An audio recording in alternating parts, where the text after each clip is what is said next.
বন্ধুরা, আজকে ঘুরতে এসেছি গোকর্ণ নেতাজি সুভাষ উদ্যান পার্কে। দেখুন প্রচণ্ড রোদ উঠেছে, আর এদিকে হচ্ছে পার্ক।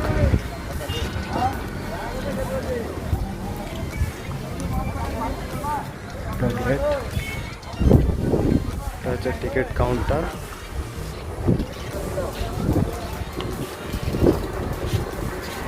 টিকিট রেট এখানে দেওয়া আছে, বাচ্চাদের 10 টাকা আর বড়দের 20 টাকা।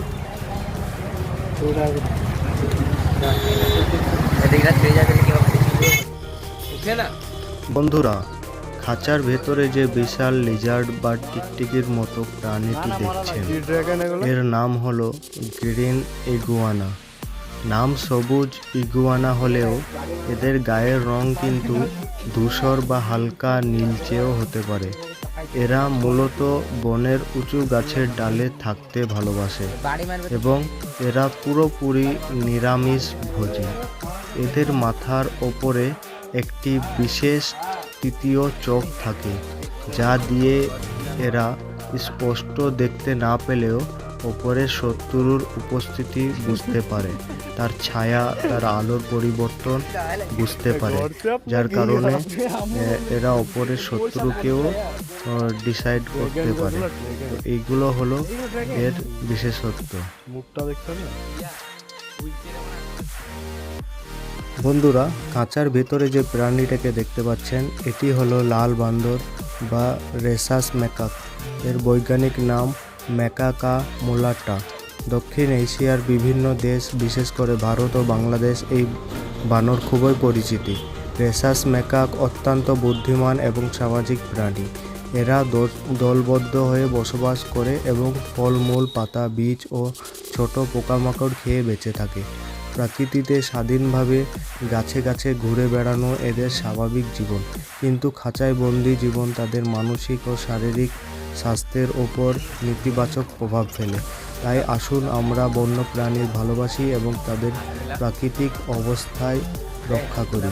সে প্রকৃতিকে বাঁচান, বন্য প্রাণীকে ভালোবাসুন। হ্যাঁ, এই তো আছে, এনার্জি আছে তো। বন্ধুরা, খাঁচার ভিতরে যে বিশাল আকারের পাখিটিকে দেখতে পাচ্ছেন, এটি হলো ইমু। এর বৈজ্ঞানিক নাম ড্রমায়োস নোভাই হল্যান্ডিয়ে। উট পাখির পর পৃথিবীর দ্বিতীয় বৃহত্তম পাখি এটি। ইমু মূলত অস্ট্রেলিয়ার তৃণভূমি বনাঞ্চলে বাস করে। মজার বিষয় হলো, এদের ডানা থাকলেও তারা উঠতে পারে না, তবে শক্তিশালী 2 পা ব্যবহার করে ঘন্টায় প্রায় 50 কিলোমিটার বেগে দৌড়াতে পারে। ইমু সর্বভুক প্রাণী। তারা ঘাস, ফল, বীজ এবং ছোট পোকামাকড় খেয়ে বেঁচে থাকে। প্রাপ্তবয়স্ক একটি ইমুর উচ্চতা প্রায় 6 ফুট পর্যন্ত হতে পারে। প্রকৃতির এই অসাধারণ পাখিকে ভালোবাসুন এবং বন্য প্রাণীর সংরক্ষণে সচেতন হন। আর বন্ধুরা, আজকে আমার এই পার্কের সবচাইতে ভালো লাগলো যে এই মূর্তি 3টি, এই জায়গাটা, যে জিনিসটা এখানে দেখানো যাচ্ছে আজকে প্রায় শেষের দিকে এই জিনিসটা। আর ভিডিওটা কেমন লাগছে অবশ্যই কমেন্টে জানাবেন, এবং আপনারা কারা কারা এসেছেন গোকর্ণ পার্কে ঘুরতে অবশ্যই জানাবেন কমেন্টে। এখন আমরা চাপলাম বোর্ডের মধ্যে এবং বোর্ডের রাইড নিয়ে দেখছি কীরকম লাগছে। তো সত্যি কথা বলতে বোর্ডের রাইড নিতে খুবই ভালো লাগলো এবং অনেকটা ভয় ভয় লাগছে, যেহেতু আমরা 4 জনের মধ্যে কেউই সাঁতার জানতাম না, তো সবারই ভয় ভয় লাগছে। দুজন তো নামবে বলছে, এখন থেকে ভয় করছে। তো দেখতে থাকুন পুরো ভিডিওটি।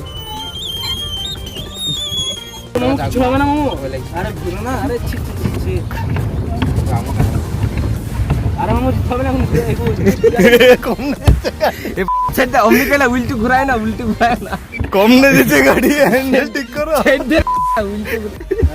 ওয়াকা ছেড়ে ঘুরা ঘুরা, হ্যান্ডেলটা এদিকে করো, হ্যান্ডেলটা এদিকে এদিকে। আচ্ছা কাজ ঠিক আছে থাকো থাকো ঠিক আছে যাক না আরামসে চো চো তো এমনে ঘুরা না রে এই মফিজুল বস তো যা করছে করুক আরে আমার পাই যা করছে করুক না আরে পাল্লাইছি ভাইয়া ট্রেন লোক ভাইয়া কাকে বড় পাইছে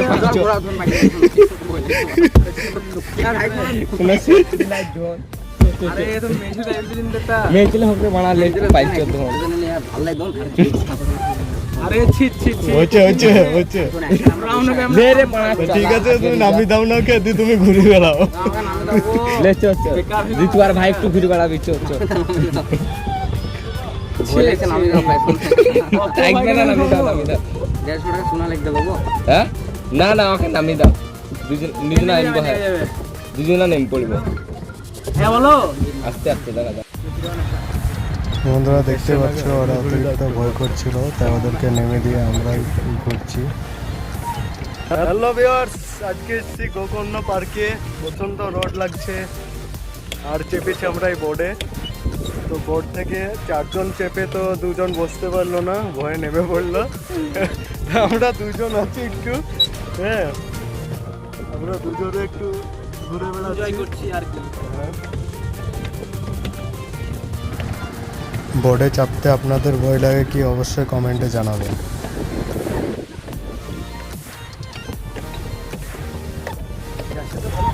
তো আজকের ব্লগ এতটুকুই ছিল আবার দেখা হবে পরবর্তী ভিডিওতে টাটা বাই বাই